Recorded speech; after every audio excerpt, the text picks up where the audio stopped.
In the wise words of Seneca, every new beginning comes from some other beginning's end. What if I told you that in just 7 days, you could become a completely different person? Not just a slightly improved version of yourself, but someone so transformed that even your closest friends and family would have to take a second look. This isn't some gimmick. This is a disciplined, calculated, and relentless approach to reinventing yourself from the inside out. You don't need years to change. You don't need to wait for the right time. All you need is 1 week, 7 days of absolute commitment to step into a new identity that commands respect, discipline, and purpose. It's about dismantling the patterns that have held you back and forging the habits that create the person you were always meant to be. It's about choosing your future instead of passively waiting for it to happen. Understand this. People who make drastic changes don't wait for a perfect moment.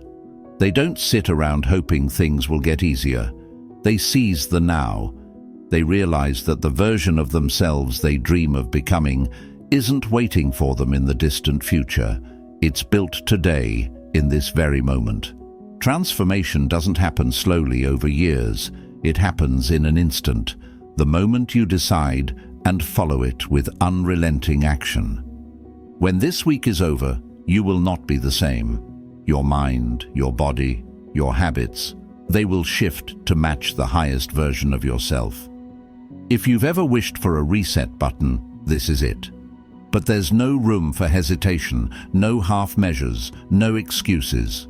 So if you're ready to stop playing small, to stop waiting for change, and to finally take full control of your future, listen closely. Your transformation begins now. Day 1.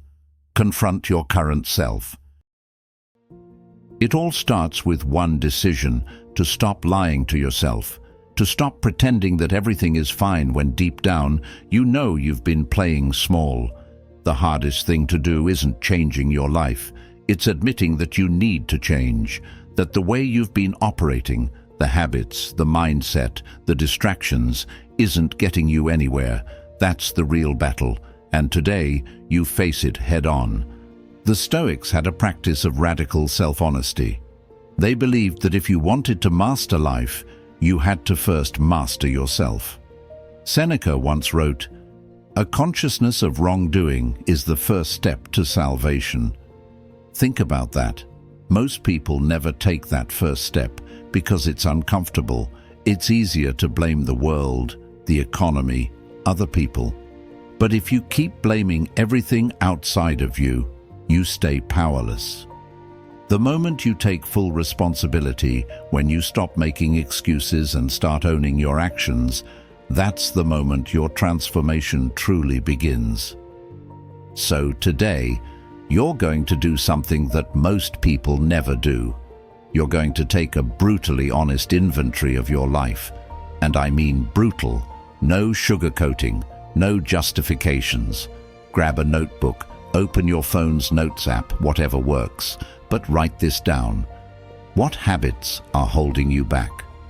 What patterns keep repeating in your life that you know are destructive? Where are you wasting time? What fears have kept you from taking action? What are you tolerating that you should have cut out a long time ago? If this exercise makes you uncomfortable, good. That means you're finally seeing the truth. And now here's the hardest part. You have to let go of the old you. The version of yourself that made excuses, the one that procrastinated, the one that allowed bad habits to take control. That version has to die today. Marcus Aurelius said, "It is not death that a man should fear, but he should fear never beginning to live." What he meant was that real death isn't the end of life. It's the refusal to truly live while you're here. And if you don't confront the parts of yourself that are keeping you stuck, you will stay exactly where you are, watching life pass you by. So how do you do this? You need a symbolic act, something to mark this as the official moment you left your old self behind. Take that list you wrote, the habits, the fears, the excuses, and destroy it. Burn it, rip it up, throw it away. Whatever it takes to physically commit to the change. The Stoics believed in the power of symbolic rituals to reinforce decisions. They knew that the mind needs proof, evidence that a change has begun. This act is your proof. And let me be clear, the old you will try to come back. In moments of doubt, when things get tough, your mind will try to pull you back into your comfort zone. That's why every time an old habit resurfaces, you remind yourself, that's not me anymore. You don't negotiate. You don't entertain the thought. You shut it down. Because the only way to truly change is to burn the bridge to your past self, so there is no way back. Day 2. Reinvent your routine. Your habits are either working for you or against you. There's no in between. Every single day, the things you do, the routines you follow, and the choices you make are shaping your future. And most people, they don't even realize it. Now, I know restructuring your entire day might sound overwhelming, but trust me, it's about making those small, incremental changes that add up to huge transformations. Start with the morning. How you begin your day sets the tone for the rest of it. Think about it. If you start off rushed and chaotic, that's likely how you'll feel for hours afterward. But start calm, planned, and with purpose, and you maintain that control and focus throughout the day. So, tomorrow, when you wake up, take a moment. Just a few minutes. Sit at the edge of your bed and, like Seneca, who advocated for quiet reflection to prepare for the day's challenges, reflect on what you want to achieve today. Not just the tasks, but the personal attributes you want to embody. Once you've set your intentions for the day, make your bed. It's a simple task, but as Admiral McRaven shared in his famous speech, if you want to change the world, start by making your bed. It gives you the first accomplishment of the day and sets you up to keep achieving. Then, give yourself some time for a bit of exercise. It doesn't have to be a full workout. Just something to get the blood flowing and wake your body up. The Stoics were big on the connection between a sound mind and a sound body. Epictetus used to say that it's essential to exercise not just our minds, but our bodies too, keeping both in good health. After you've got some movement in, make sure you're giving your body the right fuel. A healthy breakfast, something that makes you feel good, not something you'll regret an hour later. Remember, this is about setting up patterns that boost your energy and focus, not drain it. As you move through your day, stick to this new pattern. Instead of reaching for your phone to scroll through social media during breaks, maybe step outside, take a walk, or read a page or two of a good book. Seneca would often take these moments to write thoughts in his journal, reflecting on his behaviors and reactions to events, which is a practice that can help you stay aligned with your new goals. And as your day winds down, take some time to wind down with it. Maybe establish a new evening routine that involves less screen time and more time connecting with yourself or your loved ones. Before bed, reflect on your day just like Marcus Aurelius did. He would ask himself questions like, what evil have I cured today? Or what failing have I resisted? Use these questions to audit your day, not to judge yourself harshly, but to observe and plan how you can be even better tomorrow. By revamping your daily routine like this, you're not just changing what you do, you're changing how you think. You're training yourself to live more deliberately, more stoically, with a clear focus on what you can control and letting go of what you cannot. Each day becomes a step towards becoming not just the person you want to be, but the person you are meant to be. So keep at it, each day, one day at a time, until these practices are not just something you do, but a part of who you are. Day 3. Physical transformation. Your body is the physical manifestation of your discipline. It reflects the choices you make every single day, whether you push yourself or let yourself slide. And here's a truth most people don't like to admit. The way you carry yourself, the way you move, the way you physically exist in the world, it all matters. Not just for aesthetics, but for who you are becoming. The ancient Stoics understood this deeply. They believed that if you wanted to master your mind, you had to start by mastering your body. Seneca once wrote, "The body should be treated more rigorously, that it may not be disobedient to the mind." In other words, control your body and your mind will follow. Most people think of physical transformation as just going to the gym or dieting, but it's so much bigger than that. It's about forging resilience, training yourself to endure discomfort and pushing through resistance, both in workouts and in life. The Stoics deliberately put themselves in uncomfortable situations to train for hardship. They practiced voluntary discomfort, things like fasting, walking barefoot, or sleeping on the floor, not to suffer, but to prove to themselves that they could. Because once you understand that you can handle discomfort, you stop fearing it. And when you stop fearing discomfort, you become unstoppable. So today, you move. Not just for the sake of looking better, but to become better. If you're not someone who exercises regularly, that changes now. And no, you don't need a gym membership or expensive equipment.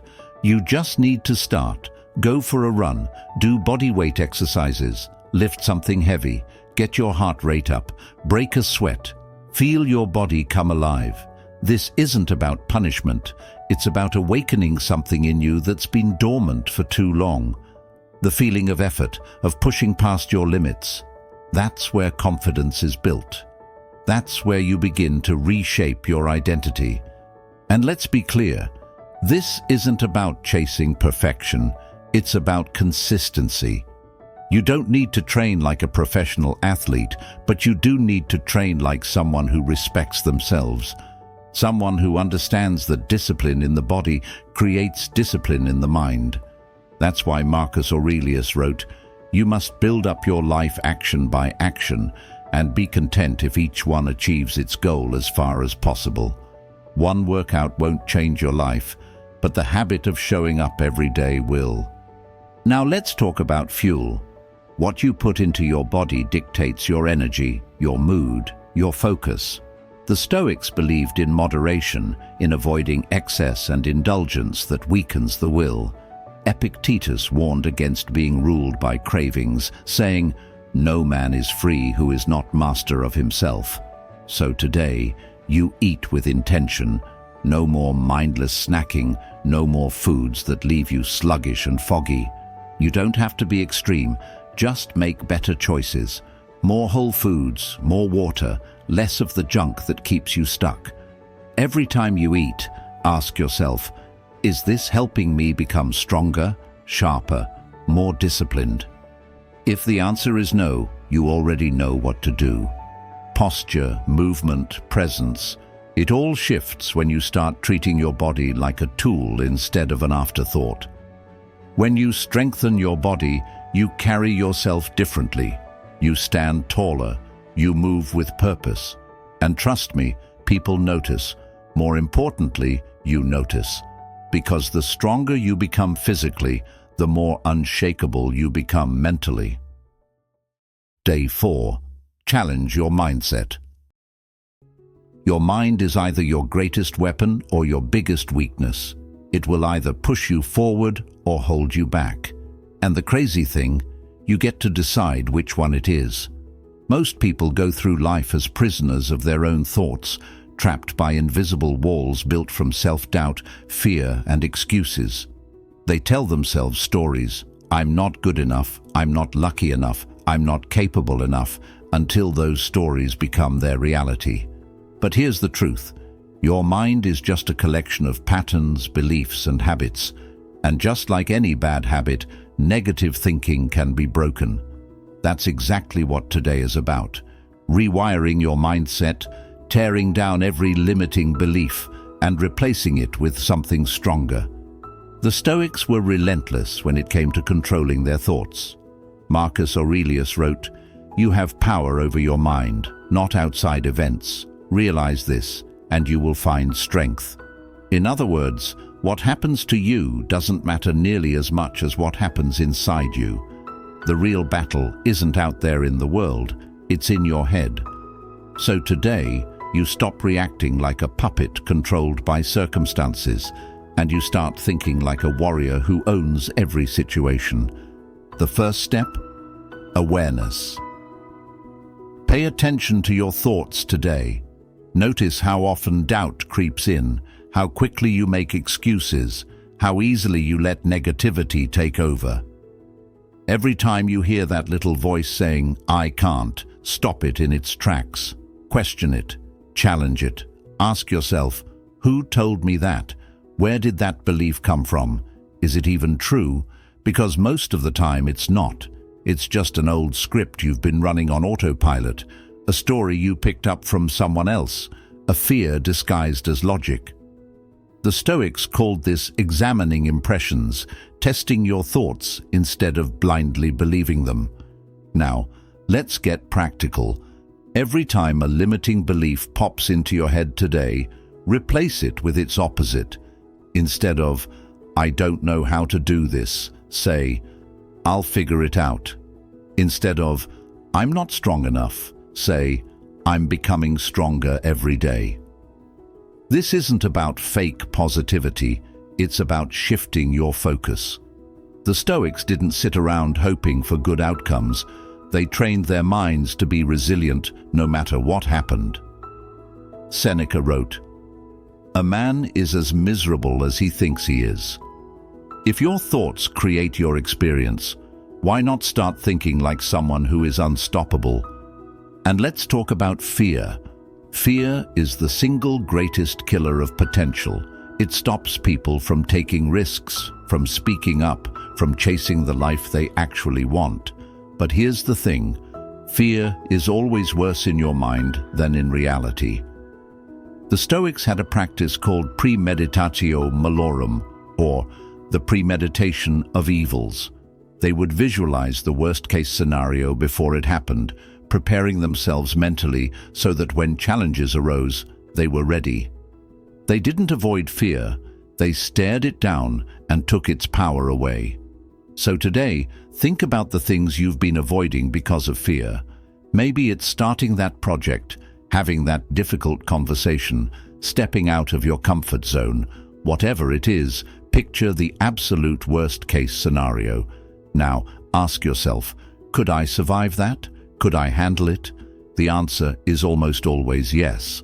Once you realize that, fear loses its grip. Another thing that keeps people stuck? Complaining. Complaining is mental poison. It shifts your focus from what you can control to what you can't. Marcus Aurelius had a rule: don't waste time blaming, whining, or wishing things were different. Instead, focus all your energy on what you can do. So today, catch yourself when you complain, whether it's out loud or just in your thoughts, and stop immediately. Ask yourself, what's one action I can take to fix this? If there's nothing you can do, then accept it and move on. No more wasted energy. Day 5. Strengthen relationships. No matter how strong, disciplined, or successful you become, if you neglect the people around you, you'll always feel like something is missing. Because here's the truth. We are built for connection.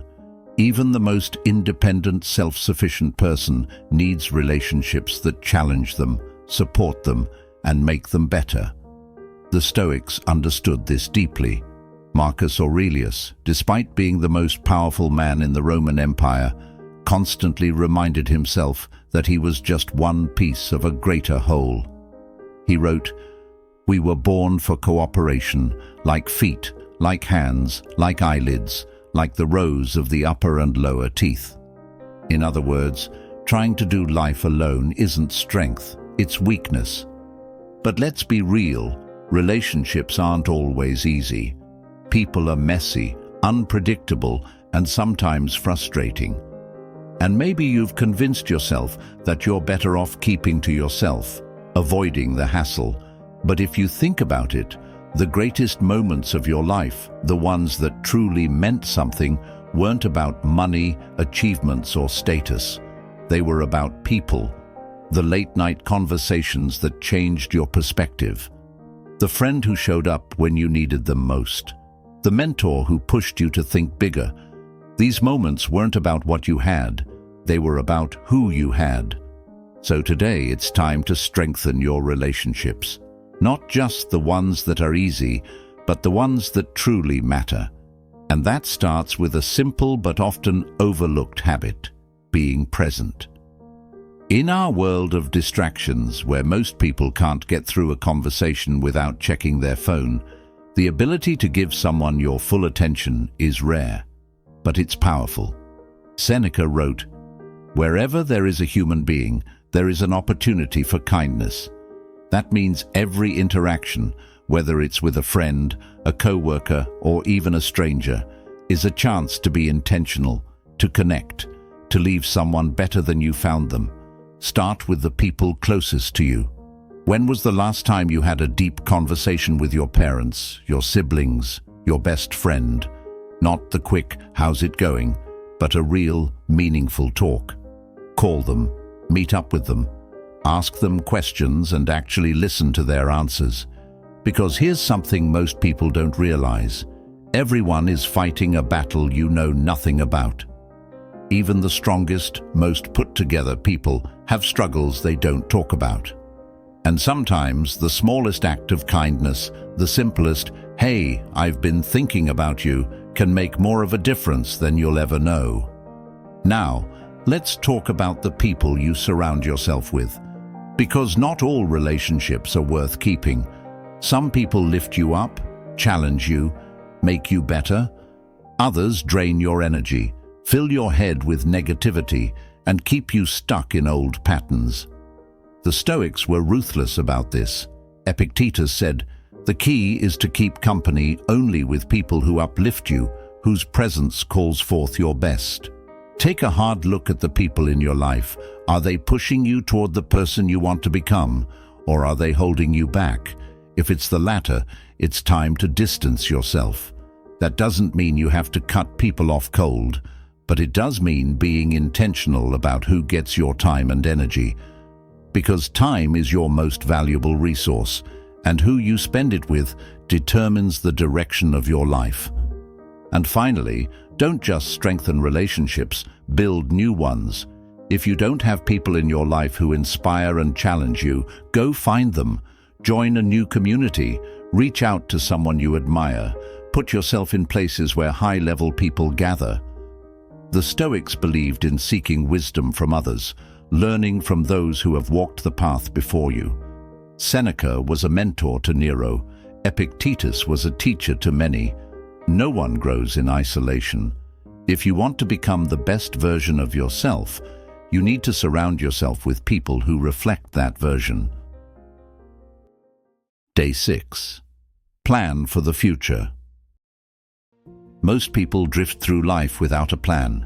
They wake up, go to work, pay their bills, scroll through their phones, and repeat year after year, without ever asking themselves, where am I actually going? They let life happen to them instead of deciding where they want to go. But here's the thing. If you don't have a direction, you'll never get anywhere. The Stoics were big on this. Marcus Aurelius wrote, "A man's life is dyed by the color of his thoughts." What you focus on, what you plan for, and what you consistently work toward, that's what shapes your future. And if you're not clear on what that future looks like, you'll end up stuck in the same cycles, wondering why nothing ever changes. By now, you've spent the past 5 days tearing down old habits, sharpening your mind, and strengthening your body. But transformation isn't just about becoming better. It's about building a future that reflects that new version of you. And that doesn't happen by accident.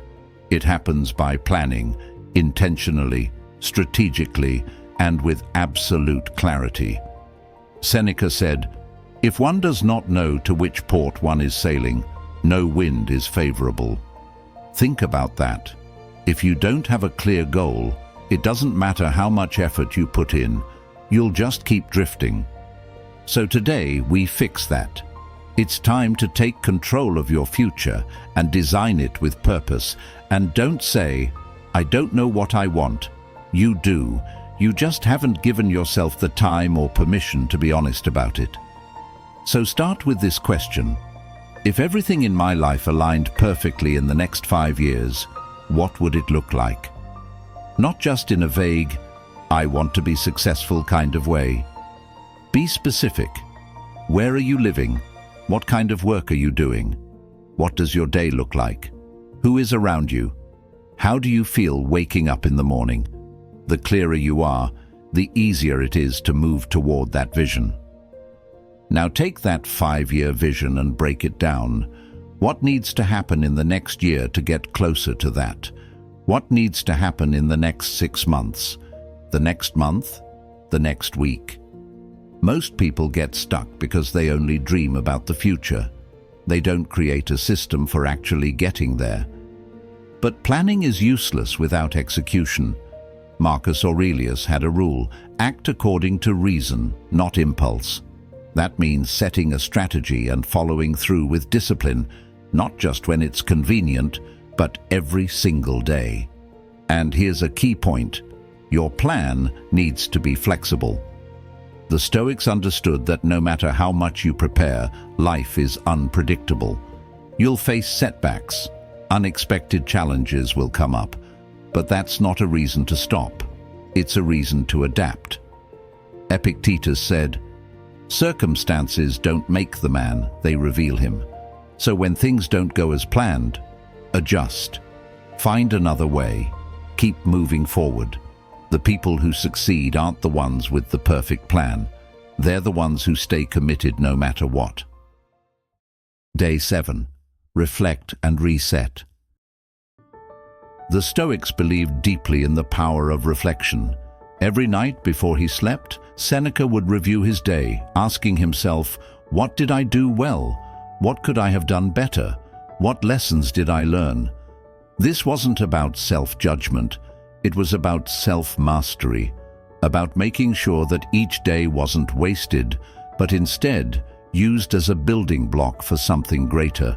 And that's exactly what today is about.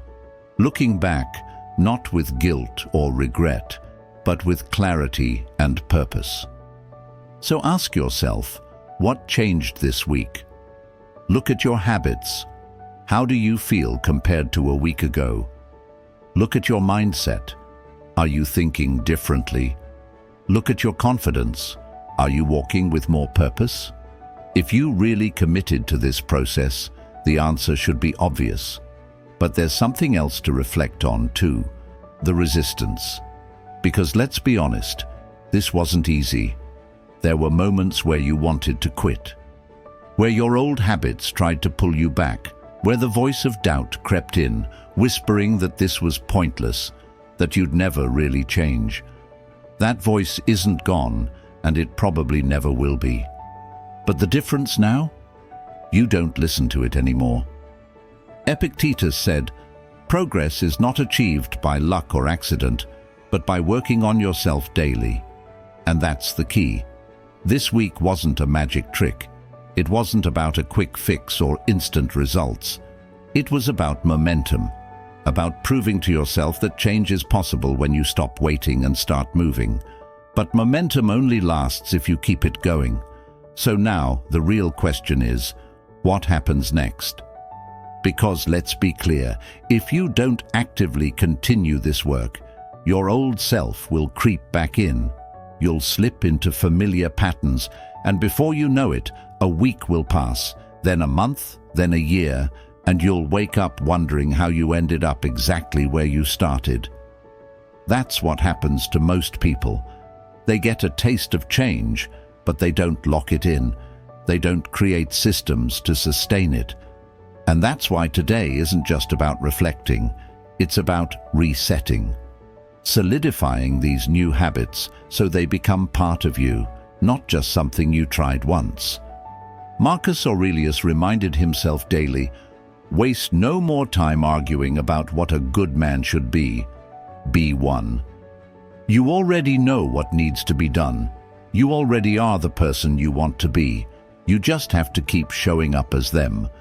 That means continuing the habits you built this week, continuing to push yourself, continuing to eliminate distractions, challenge your mind, strengthen your body, and surround yourself with people who elevate you.